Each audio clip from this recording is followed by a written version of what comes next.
Then there are battery ones that are just work by a battery. There's hardwired ones you can wire in just like a smoke detector. And then there's a smoke and carbon monoxide combination.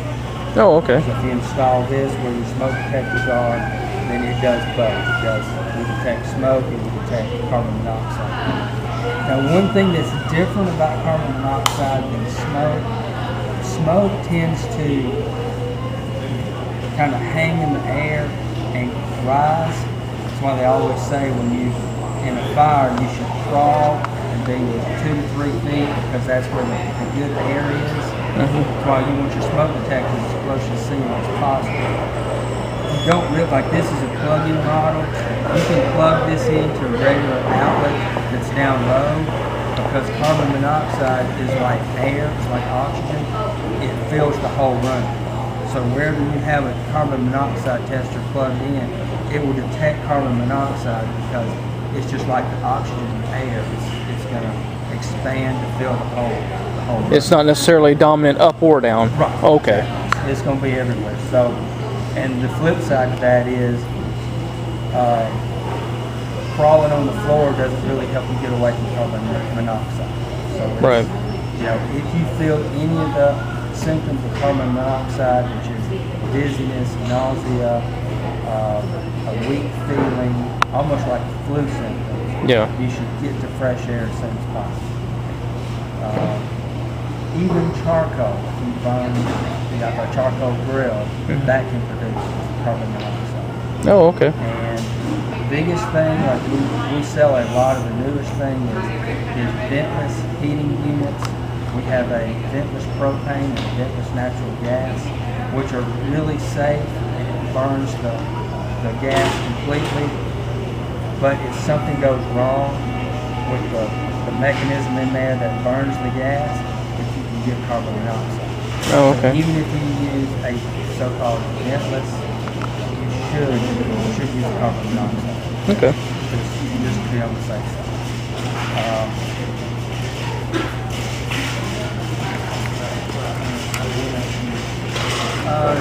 Another thing they talk about with fire safety are fire extinguishers. I think they said that most households have 3 or 4 TVs, but very few households even have 1 fire extinguisher. They suggest that you should have a fire extinguisher within 40 feet of any place in the house. If a fire starts, it doubles every 30 seconds. So every 30 seconds that that fire is burning, it doubles and expands. So just in a few minutes, the fire can be beyond control. There are several types of fire extinguishers. There's a rating of your fires of A, B, and C. A fires are your paper, your wood, your trash, like that. B fires are liquids, any kind of flammable liquid. A C class fire is electrical. You should have a fire extinguisher that will detect at least B and C. It's good to have all A, B, and C, especially B and C. I mentioned earlier that kitchen fires are probably the most common, and the most common is a grease fire. Well, if you throw water on a grease fire, it goes higher. Yeah. It reacts with that water. If you had a B rated for liquids and greases, a fire extinguisher, that would put that out immediately. If you had a fire that started from an electrical outlet, this will take care of that. One thing they said that, you could put an electrical fire out with water, but the chances if you got too close, you could actually get a shock. Right. Because water and electricity don't mix, and water can, with contaminants in the water, it can actually become a conductor of electricity and conduct that electricity back to your body, and you can be, not only did you not put out the fire, but you got yourself electrocuted. Right. This one, this full home, it actually does A, B, and C. It does all the type fires, and Home Depot sells all the fires. Okay. you should check your house and make sure that as far as escape from fire, that in every room in the house you have at least 2 ways to get out of that room. If you're on a second story, a good thing to do is use some kind of escape ladder. We have a ladder that hooks on the window, drop it down, and you can safely climb out of the 2-story or 3-story of your house. All right. Some of the old basics they teach in school. If the smoke detector goes off, you should feel if the door's closed, you feel that door. If it's warm or hot to the touch, you shouldn't open it. That allows the oxygen in the fire to rush into where you are. So you should go out the other exit. Right. Again, the smoke stays about 3 feet above the area that you're above the floor. So when you're getting out, you should drop and crawl out of there. You should have, as a family, you should set up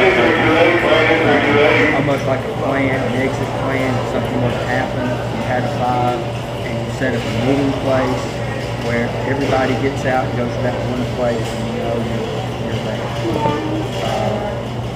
When a fire happens in the house, you have only a few minutes to safely get out before it really gets dangerous. Right.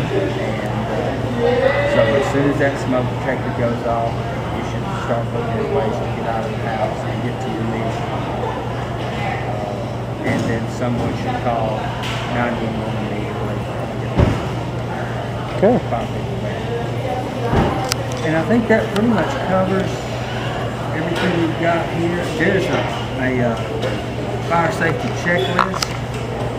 I'll give one to everybody here.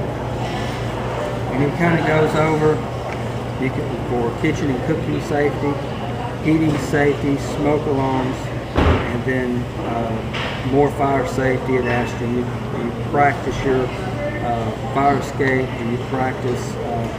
One thing I didn't mention that is a big thing, if you burn candles, especially holidays coming up, they put out a nice ambient light, and they're very pretty. You need to take special care with candles.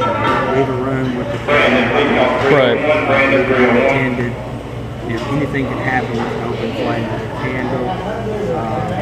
You should never relax, lounge, or sleep while you're smoking a cigarette. Right. That causes a lot of fires. I remember I read one time they said that this happened. A guy fell asleep reading the paper with a cigarette. The paper caught on fire, and he died before because when the gas just engulfed him, and he died before he woke up and burned people. It happened. So that's a big thing to pay attention to if you smoke. Right. Don't be in a position where you can fall asleep with a cigarette.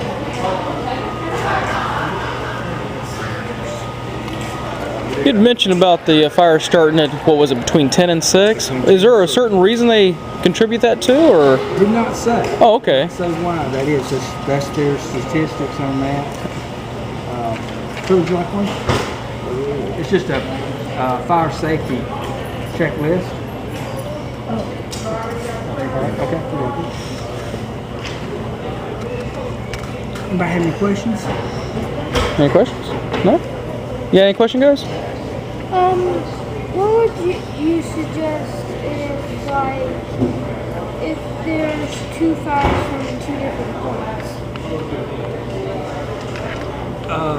You got to get out as quick as you can.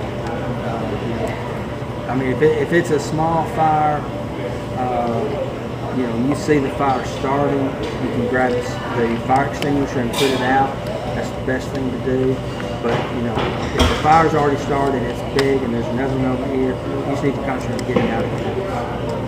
That's the most important thing is get to safe. All right. Do you have anything, Bud? All right.